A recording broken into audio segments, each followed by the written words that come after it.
The snow began falling 3 days before anyone noticed the footprints. It fell in that soft, persistent way that makes the world feel smaller, quieter, like something immense is pressing its palm over your mouth and whispering, "Shh." By the second night, the town of Rime Hollow had vanished beneath it. Rooftops sagged under white weight.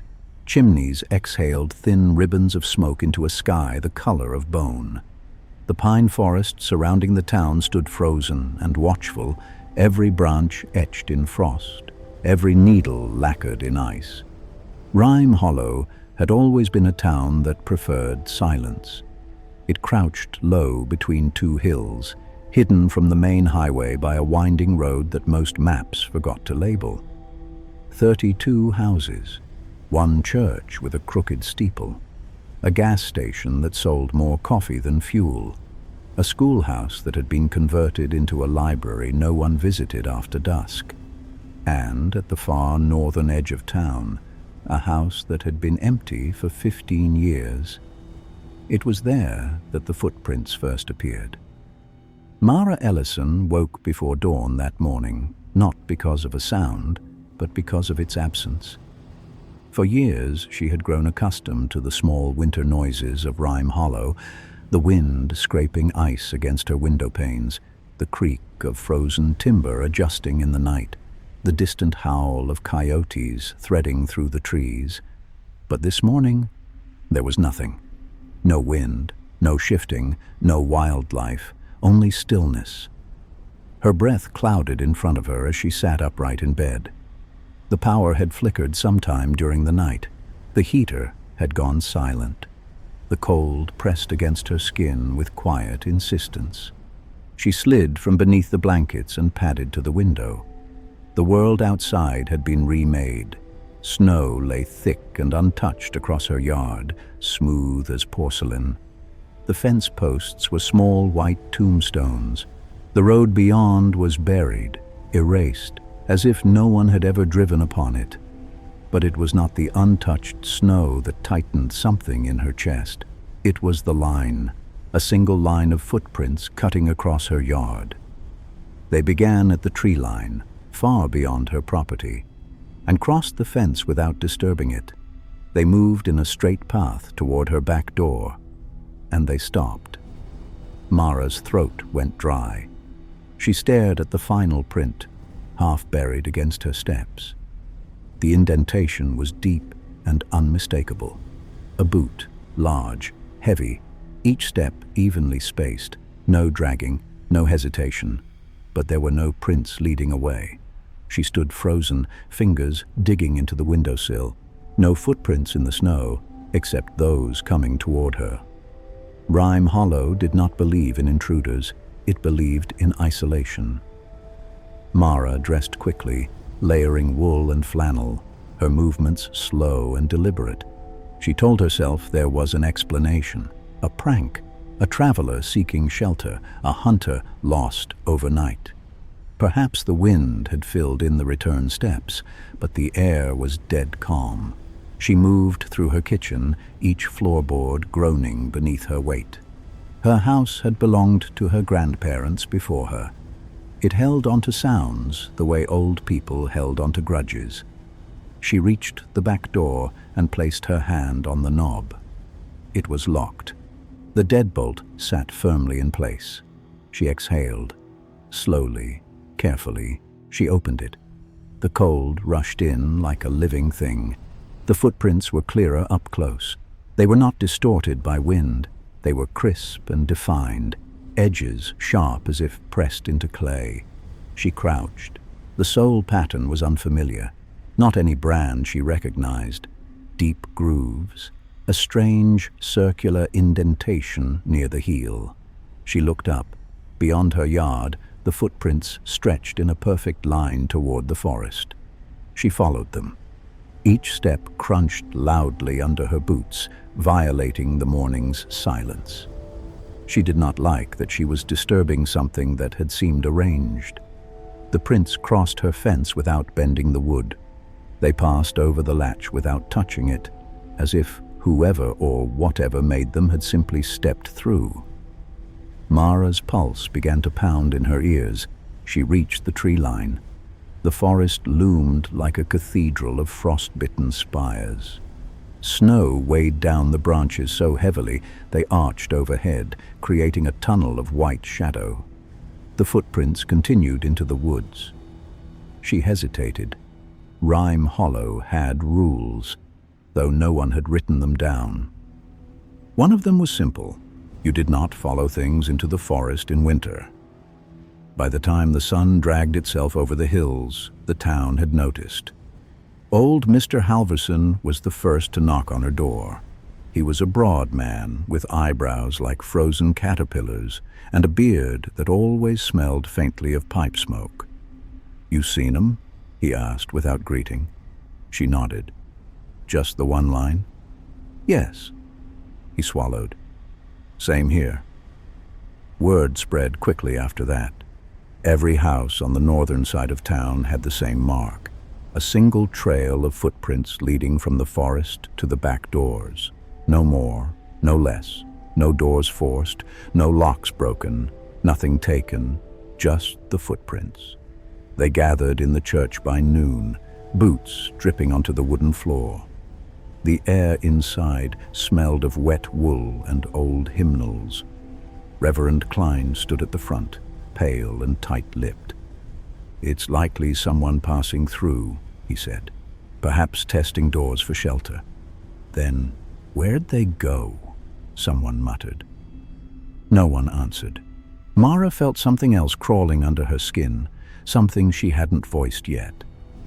"Did anyone else?" she began, her voice thin. "Did anyone else notice they stop at the door?" Heads nodded. "And that there aren't any leading back?" Silence thickened. Old Mrs. Abernathy made the sign of the cross. The storm had sealed the roads completely.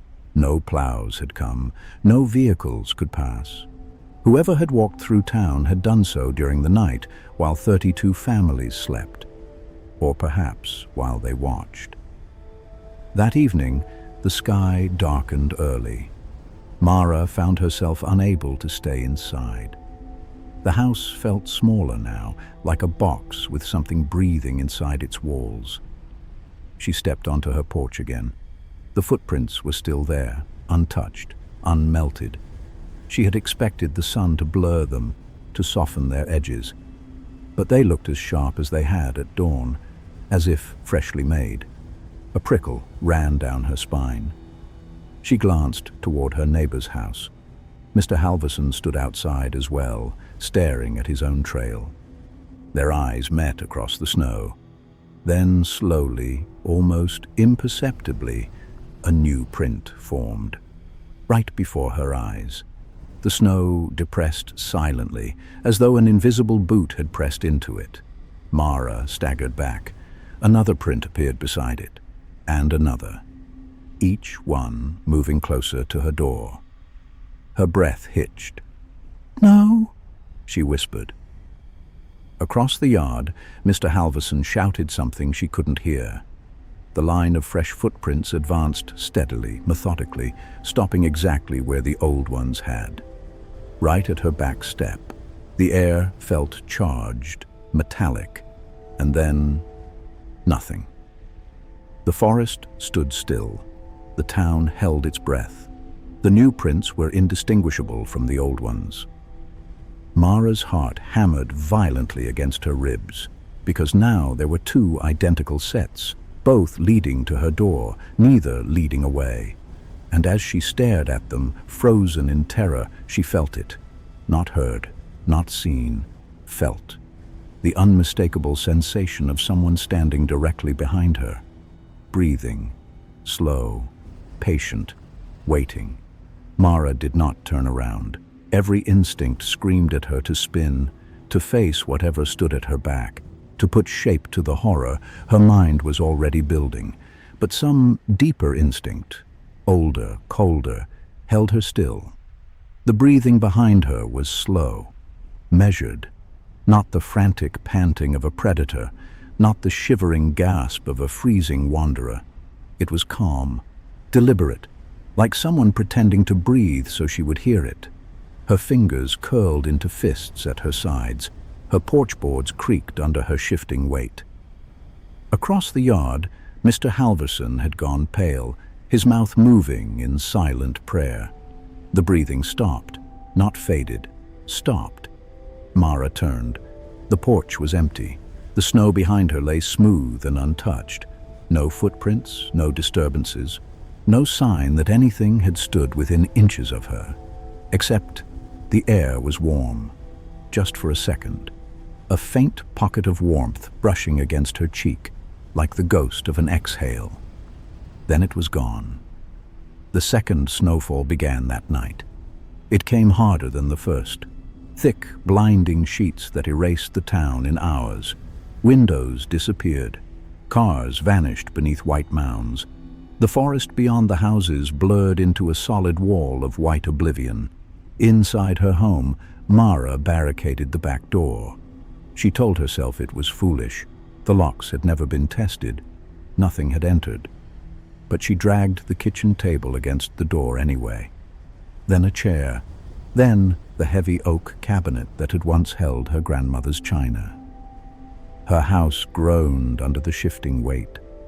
At midnight, the power died completely. Darkness swallowed everything. One drawing was newer than the rest, still smudged. It showed 7 tall figures, and beneath them, written in shaky, childlike letters, "They come when you sleep." By the time they reached Mrs. Abernathy's house, no one spoke. Her home was locked, windows intact, no sign of forced entry. They broke the door anyway. Inside, it was colder than outside. Not just temperature, atmosphere. The air felt thick, pressurized. Her bedroom door stood open. Mrs. Abernathy lay in bed, eyes wide, skin pale blue, frozen solid, but not from cold, from fear. Her mouth was open as if mid-scream, and around her bed, 7 wet footprints. Only those, circling, ending at the edge of her mattress, no prints leading out. The town broke that day, not in screams, not in hysteria, but in quiet. Doors were barred, windows covered, lights burned through the night, and still. When darkness fell again, Mara sat in her kitchen, shotgun in hand, watching the back door, waiting. Outside, the snow did not fall, but at 2:13 a.m. she heard it. Crunch. Not one set, not 7, dozens, approaching from every direction, not just from the forest now, from the road, from the side yard, from the roof, from above her bedroom ceiling, from inside the walls. Crunch, crunch, crunch. The sounds layered over each other in a slow, rhythmic procession, and then silence. Mara realized she was crying, because she understood something the others had not yet said aloud. The footprints weren't random. They were increasing. First 1, then 2, then 7. Now, dozens. They were multiplying, and they were not just visiting houses. They were choosing, counting, and when they reached the right number, they would not stop at the door. Across town, a scream shattered the night. Then another, then another. Mara rushed to the window. She saw nothing, but in the snow, illuminated by candlelight, fresh footprints were forming, all around her house, encircling it, closing in. One appeared on her porch, then another. Then one pressed directly against her back door. The wood groaned inward slightly, not forced, just leaning, like weight was resting against it. And from the other side, she heard a whisper, not loud, not harsh, but close enough to feel against her ear. "We are almost done." The whisper did not fade. It lingered against the wood of the door like breath against glass. "We are almost done." Mara did not scream. Screaming felt useless now, like arguing with gravity. The weight pressed harder against the door. The barricade shuddered. The oak cabinet scraped backward an inch, though nothing struck it. There was no banging, no forceful assault, just pressure, patient, confident, like something that knew time was on its side. Then the pressure vanished.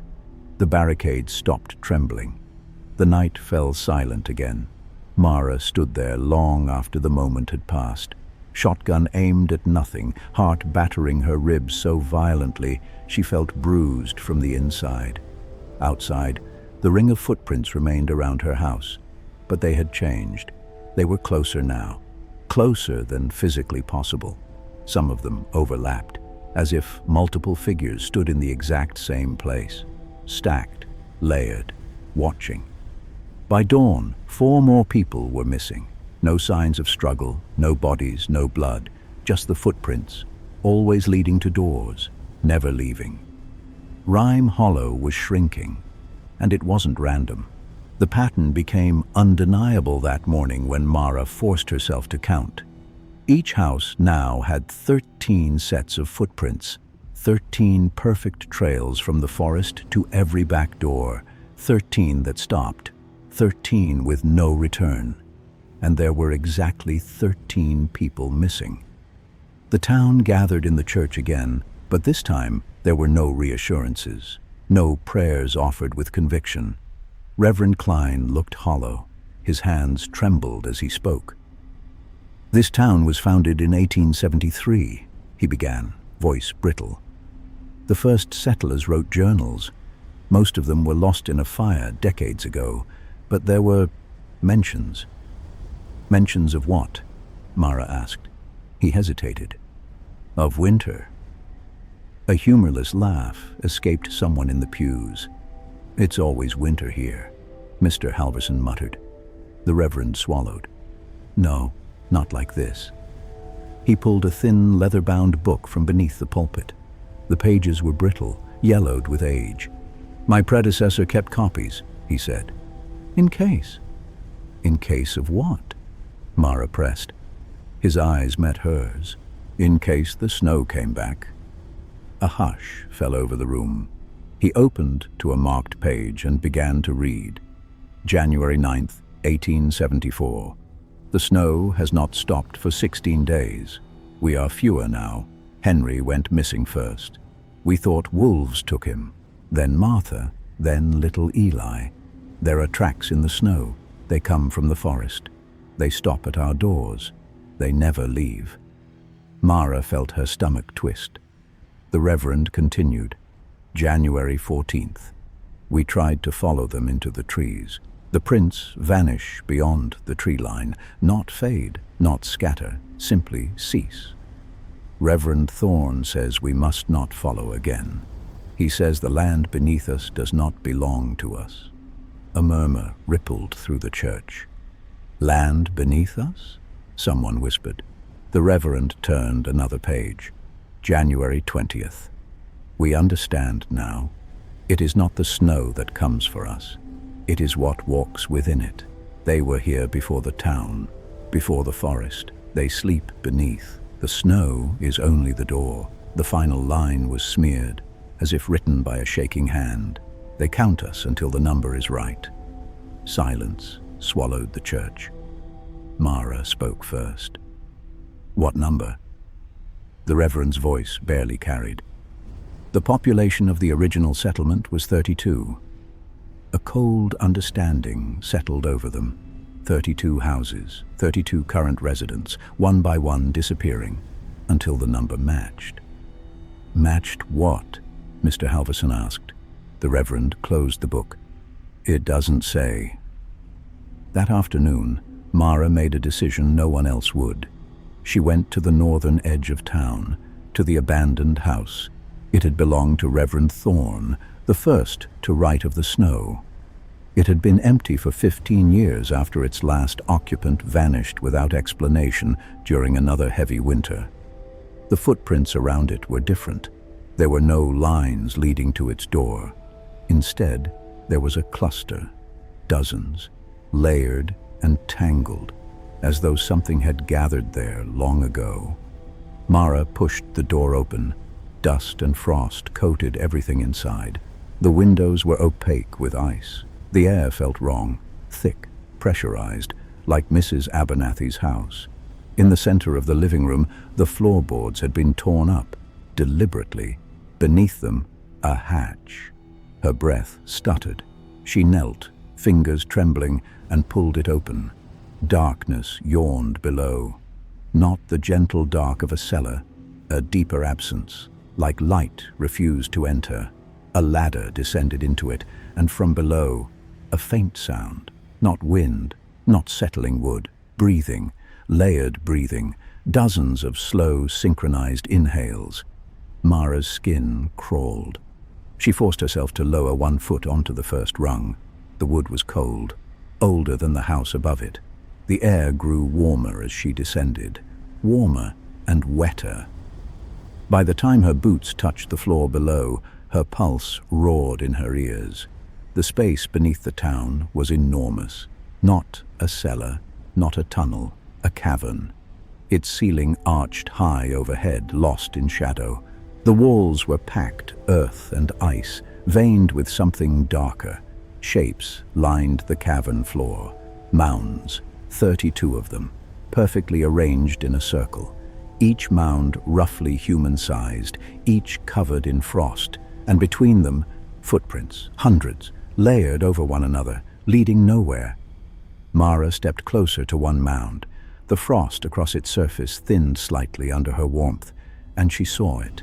A face beneath the ice, eyes closed, mouth open, frozen mid-scream, Mrs. Abernathy. Mara staggered backward. Every mound held a body, not decayed, not skeletal, preserved. 32, some older than others, some dressed in clothing from decades past. The original settlers, the missing townsfolk, and empty spaces between them. Waiting. The breathing grew louder. Not from the bodies, from beneath them. The ground shifted, cracked. A long fissure split the cavern floor, and from it something pale began to rise. Not solid, not fully formed, tall, thin, featureless. Its legs tapered into drifting snow instead of feet. Where its face should have been, smooth whiteness. Behind it, more shapes stirred beneath the earth, unfolding, stretching, counting. Mara understood in that terrible instant. The town was not being attacked. It was being harvested. Every few decades, when the number above grew too large, they came. They counted. They corrected. 32 below, 32 above. Balance. The thing before her tilted its head. Though it had no eyes, she felt it see her. A voice echoed inside her skull, layered with many others. "You came down." Mara's legs would not move. Few come down. The cavern trembled. Above her, faintly, she heard screams echoing from the town. More were being taken, more numbers being reduced. The count is nearly right. A second fissure cracked open. Another shape began to rise. "You are brave," the voices whispered. "Bravery is rare." The first shape leaned closer. The air around it shimmered like blowing snow. "You may choose." Her throat burned.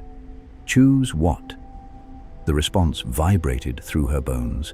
Stay above and be counted, or stay below and help us count. Behind her, one of the empty mounds shifted. The frost parted. Waiting. The cavern pulsed like a living heart, and far above, in Rime Hollow, the screaming stopped, one by one, until there was only silence, and the sound of snow beginning to fall again. The cavern waited for her answer. Above, the town had gone silent.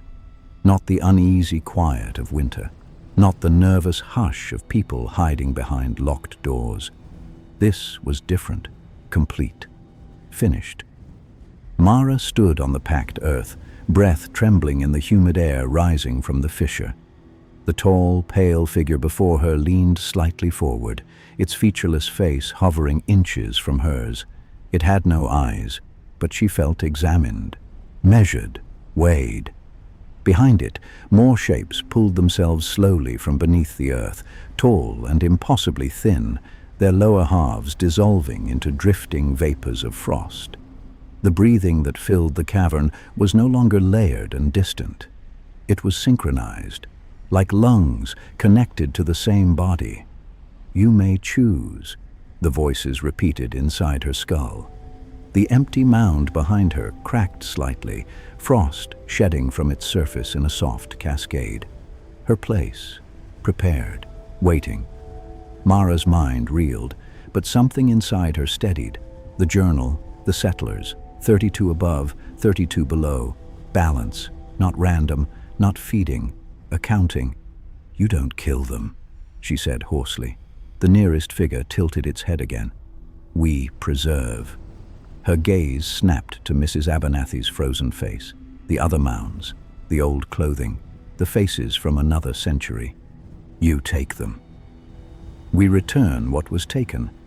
The ground trembled faintly. Mara's thoughts raced backward through memory, through history lessons half forgotten, through old town legends no one repeated anymore. Rime Hollow had not been empty when the settlers arrived. There had been rumors, displaced tribes, vanished camps, an unexplained winter long before official records began. 32, the original settlement population. Had that number been coincidence or replacement? The thing leaned closer, its presence radiating cold and warmth simultaneously, like frostbite creeping through living skin. The land remembers the first number. A pulse moved through the cavern floor. When the number changes, we correct it. Mara's breath caught. "You're not counting people," she whispered. "You're counting space." Silence, but not denial. Her mind snapped into terrible clarity. The town was not being harvested. It was being kept, maintained, like a wound that must remain the same size to prevent something worse from tearing open. The settlers had built on something that required equilibrium, 32 lives above to weigh down whatever lay below. If there were too many, the pressure shifted. If there were too few, something else would rise. Her gaze drifted to the massive fissure in the earth. It was widening, beyond the pale figures, beyond the preserved bodies. There was darkness far deeper than this cavern, and movement within it, vast, slow, ancient. The figures around her were not the source. They were wardens, counting, balancing. The nearest shape's voice vibrated again. "The count is now 28. Her heart dropped. 28. 4 more missing while she had descended. 4 more frozen into the circle. It must be 32. The frost on the empty mounds thickened. 4 of them now cracked open, waiting. "You need 4 more," she said faintly. "Yes." Her mind raced. If she stayed above, she would be taken, frozen, placed, balance restored. But the cycle would repeat. Every generation, every growth, every new child born, tipping the scale again. "You've done this before," she whispered. The cavern pulsed once. Agreement. "How many times?" "Since the first taking." Her stomach twisted. The town had never grown beyond 32 permanent residents for long. People left. People vanished in winter storms. Accidents, disappearances. The snow always came. Balance always returned. She looked at the fissure again. What happens if you don't correct it? The breathing faltered. For the first time, the synchronized rhythm stuttered. The pale figure's head turned slightly toward the deeper darkness. It wakes. A tremor passed through the earth, and something below shifted in response. Mara felt it, not like movement, but like awareness. Something enormous, something that had not yet fully risen because something else was holding it down. 32 lives, like weights on a lid. "You're not the monsters," she whispered. "No, you're the lock." Yes, the choice crystallized in her mind. Not 2 options, only one. If she returned above, they would take her eventually. The count would reach 32 again. The town would survive another generation. But the fissure was widening. the pressure increasing. How long before 32 was no longer enough? She looked at the empty mounds, at the preserved faces, at Mrs. Abernathy's frozen scream. "They're not dead," she said. "They are kept." "In between?" Yes, the word echoed like wind through a graveyard. "What if someone stays willingly?" Mara asked. The figures stilled. Willingness alters weight. Her heart thudded. "Enough to change the count?" A pause, longer this time. The darkness below shifted again, restless. Possibly, not certainty, but possibility. She swallowed hard. "If I stay," she said, forcing steadiness into her voice. "Not frozen, not preserved. If I stay awake down here, with you." The cavern hummed. "You would help count, and help hold it shut." Silence. Then, yes. The fisher shuddered violently, as if something below had sensed negotiation. Above, faintly, snow began to fall harder. Mara exhaled. "If I stay willingly," she said, "then the count becomes 33. The figures did not respond immediately, but the breathing shifted again, deeper, calculating. 33 would alter equilibrium. Enough? A tremor rolled upward from the depths, stronger, impatient. It would hold longer, not forever. Longer. Mara closed her eyes. She saw her house, her grandmother's kitchen, the quiet mornings, the loneliness she had always mistaken for safety. She saw Rime Hollow buried in snow, over and over, generation after generation, unless someone broke the arithmetic. She opened her eyes. "I'll stay." The words felt smaller than the decision. The nearest pale figure extended something like a hand, not solid but denser than mist. "You will not freeze." The empty mounds sealed. The frost over them thickened again. Above, she felt it, the subtle shift, footprints across town dissolving, the pressure lifting from doors, the weight leaving rooftops, the count adjusting, 28 preserved, 4 spared, 32 above, and one below who chose, 33. The fissure narrowed slightly. The movement in the deeper dark slowed. Not gone, but patient again, waiting. The pale figures repositioned themselves around the circle, and Mara felt it, the counting, not numbers spoken aloud, but awareness. Each heartbeat above, each breath, each life, balanced, held. "You'll have to teach me," she said quietly. "You will learn." The snow fell harder above ground, but in Rime Hollow, doors remained closed. No new footprints formed, no lines stretched from the forest. Morning came gently. Survivors emerged cautiously. They counted one another, 28 present, 4 missing. They mourned, they grieved. But the snow remained undisturbed. And for the first time in recorded memory, there were no footprints leading to any door. Years passed. The population remained steady. Children were born, but others left. The number never exceeded 32 for long. No one knew why growth stalled, why people felt compelled to move away, why the town seemed resistant to expansion. But the snow came every winter, and though storms sometimes raged for days, it never formed a single solitary footprint from the forest again. Beneath the town, in the cavern of frost and preserved time, Mara stood among the pale wardens. She did not age, she did not sleep, she counted. 32 heartbeats above, 32 weights pressing down, and one willing anchor below. Sometimes, far beneath even her, she felt it stir. The vastness, the pressure against the lid, waiting for miscalculation, waiting for imbalance, waiting for too many, or too few. And on the coldest nights, when the snow fell thick and silent across Rime Hollow, the townspeople sometimes felt something watching them from beneath the floorboards. Not hungry, not cruel, but vigilant, making sure that when morning came, there would be no footprints in the snow.